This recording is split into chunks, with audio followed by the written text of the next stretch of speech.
Bab 16. Parti sementara. Keesokan paginya, saat Kyle hendak pergi dari guild. Ia sudah berdiri dari bangku kayu di guild. Tasnya pun sudah tergantung di bahu, ketika suara itu memanggilnya dari belakang. Hei, Kyle, kan? Kyle berhenti. Ia tidak langsung menoleh. Ada jeda sepersekian detik cukup untuk mengaktifkan Wandering Eye secara samar, cukup untuk menenangkan napasnya. Tidak ada niat membunuh. Tidak ada bahaya langsung. Namun ada ketertarikan. Kyle menoleh. 3 orang berdiri beberapa langkah darinya. Seorang pria berambut pirang kusut dengan senyum ramah yang terlalu cepat muncul. Di sampingnya, seorang wanita berambut hitam pendek, matanya tajam dan waspada. Yang terakhir pria bertubuh besar dengan perisai di punggung. Ekspresinya datar nyaris kosong. Kami dengar kau sering solo dungeon, kata pria pirang itu dengan wajah yang masih tersenyum. Itu tidak biasa. Kyle mengangguk singkat. Ada perlu apa?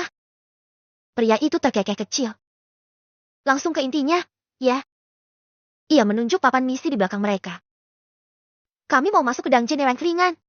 Jadi kami membentuk parti sementara. Namun kami kekurangan 1 orang lagi. Kyle menatap mereka bergantian. Rank. Dungeon di atas zona nyamannya. Namun tidak terlalu jauh. Aku belum terbiasa bergabung dengan parti, kata Kyle jujur. Wanita berambut hitam menyilangkan tangan. Justru itu. Kami butuh orang yang tenang. Nada suaranya datar, namun matanya menilai. Kyle menimbang. Menolak berarti aman tapi juga berarti terus sendiri, terus menjadi anomali. Menerima berarti beresiko namun juga kesempatan untuk belajar sesuatu yang tidak bisa ia dapatkan sendirian. Manusia, pikirnya, adalah monster yang lebih rumit. Berapa bagiannya? Tanya Kyle. Pria pirang tersenyum lebih lebar. Standar. Hasilnya akan dibagi sama rata. Kyle menatap matanya. Wandering Eye berdenyut. Nama, Leron. Peran, Scout DPS. Catatan, ramah, oportunis. Niat, menguntungkan diri sendiri. Ia menoleh ke wanita itu. Nama, Lore. Peran, main pendukung. Catatan, waspada, rasional. Niat, bertahan hidup. Lalu ke pria besar. Nama, Bog. Peran, tang. Catatan, pendiam. Niat, netral. Kyle menghela napas pelan. Baiklah, katanya. Tapi satu syarat. Mereka saling pandang. Apa? Tanya Leron. Aku tidak akan berjalan di depan. Aku tidak ingin menjadi umpan. Hening singkat. Leron tertawa kecil. Tenang saja. Kami bukan pemula. Kyle tidak ikut tertawa. Dungeon rank itu terletak sedikit lebih jauh dari kota. Pintu batunya lebih besar. Ukiran di sekelilingnya lebih rumit tanda bahaya yang meningkat. Kyle berdiri di belakang party saat mereka bersiap. Ia tidak berbicara banyak. Ia mengamati. Cara Leron berjalan sedikit di depan terlalu percaya diri. Cara Lore menyentuh tongkatnya setiap beberapa langkah berjaga. Cara Bog bergerak stabil, perisainya selalu siap. Saat mereka masuk, hawa dungeon langsung menekan. Lebih dingin. Lebih sunyi. Formasi standar, kata Leron. Bog di depan. Aku scout. Lore belakang. Kyle. Di tengah. Potong Kyle. Leron mengangkat alis, lalu mengangguk. Tengah. Kyle memperhatikan reaksi itu. Emiah dia fleksibel. Atau licik. Pertarungan pertama melawan 2 Goblin A-Rank berjalan lancar. Bog menahan serangan. Perisainya menerima benturan keras. Leron bergerak cepat, menyerang dari sisi. Lore melepaskan sihir kecil secara efisien, dan tak boros mana. Kyle hanya membantu ketika perlu. Tusukan cepat. Gerakan minimal. Wandering Eye aktif diam-diam, memantau. Kerja sama tim. Ini menarik. Namun ada sesuatu yang mengganggunya. Tidak ada yang salah. Justru itu masalahnya. Di ruang kedua, mereka menghadapi kawanan monster kecil kombinasi tikus besar dan goblin. Pertempuran lebih kacau. Lore hampir terkena serangan samping. Kyle bergerak refleks, mendorongnya keluar jalur. Serangan itu mengenai pelindung lengannya. Duk! Kyle terhuyung, namun tidak terluka. Lore menatapnya sekilas, matanya terkejut, lalu mengangguk kecil. Terima kasih. Kyle hanya mengangguk balik.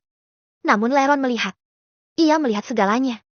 Kyle merasakan tatapannya singkat dan tajam. Mereka berhenti sejenak di lorong sempit untuk istirahat. Anak ini lumayan, kata Bog tiba-tiba, suaranya berat. Kyle menoleh. Itu pelindung lengan buatan, ya? Lanjut, Bo. Bukan barang pasar. Kyle menegang sedikit. Entahlah, ini hadiah yang aku dapatkan dari seseorang. Jawabnya. Leron bersiul kecil. Unik juga orang itu. Tidak banyak yang bisa membuat pelindung seperti itu. Kyle tidak menanggapi. Ia tidak suka arah pembicaraan ini. Mereka melanjutkan. Semakin dalam dungeon, monster semakin agresif. Kyle mulai merasakan tekanan familiar di pelipisnya. Wandering Eye bekerja keras. Namun yang paling ia perhatikan adalah perubahan sikap Leron. Pria itu mulai memperlambat langkah ketika Kyle di dekatnya. Mulai memberi isyarat yang setengah. Bukan salah, namun tidak lengkap. Kyle menyadarinya saat pertarungan melawan monster berbadan besar di ruang terbuka. Leron seharusnya memberi sinyal serangan dari kiri. Namun sinyal itu terlambat. Kyle menghindar tipis. Serangan monster itu hampir mengenai lehernya. Apakah itu tidak disengaja atau sebaliknya? Kyle bangkit, menyerang balik. Namun rasa dingin menjalar di punggungnya. Wandering Eye berdenyut kuat. Peringatan, ketidaksinkronan niat terdeteksi. Kyle tidak berkata apa-apa. Ia menunggu. Di ruang berikutnya, mereka menemukan jalan bercabang. Kita ambil kanan, kata Leron cepat. Laura mengerutkan kening. Kanan biasanya lebih padat monster, tapi dropnya lebih bagus. Jawab Leron ringan. Kyle mengaktifkan Wandering Eye, memindai kedua jalur. Kiri, monster sedikit, jalur aman. Kanan, aura berbahaya sama terlalu banyak. Jalur kiri lebih efisien, kata Kyle. Leron menatapnya. Apa? Monster lebih sedikit. Risiko lebih rendah. Leron tersenyum tapi senyum itu tidak sampai ke mata. Kita dalam party. Kita ambil keputusan mayoritas anggota. Ia menoleh ke Bok. Bok mengangkat bahu. Aku ikut saja. Laura ragu, lalu mengangguk pelan. Kanan. Kyle terdiam. Mayoritas. Kata yang dulu juga sering menyakitinya. Baiklah. Katanya akhirnya. Namun tangannya mengepal. Jalur kanan segera menunjukkan taringnya. Monster muncul lebih banyak dari perkiraan. Pertempuran menjadi kacau. Bok menahan serangan berat. Mana Laura berkurang lebih cepat. Leron bergerak tapi terlalu sering berada di posisi aman.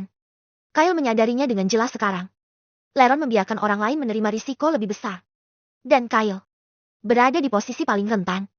Serangan datang dari belakang. Kyle berputar, menangkis dengan susah payah. Ia hampir terpeleset oleh darah di lantai. Bajingan itu sengaja. Wandering Eye memastikan. Catatan niat, pengorbanan tak langsung terdeteksi.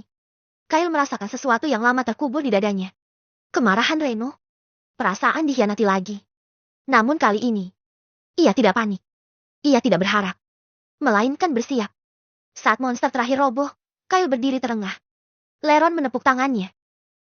Lihat. Jalur kanan worth it kan? Kyle menatapnya. Tatapan datar. Tidak ada senyum. Tidak ada emosi. Leron mengerutkan kening sejenak lalu tersenyum lagi. Kyle memalingkan wajah. Ini belum selesai, pikirnya. Parti ini bukan tentang kerjasama. Ini tentang siapa yang bisa dimanfaatkan. Dan Kyle sudah melihat wajahnya. Mereka melanjutkan lebih dalam. Ketegangan menebal, tak terucap. Kyle tahu satu hal dengan pasti sekarang.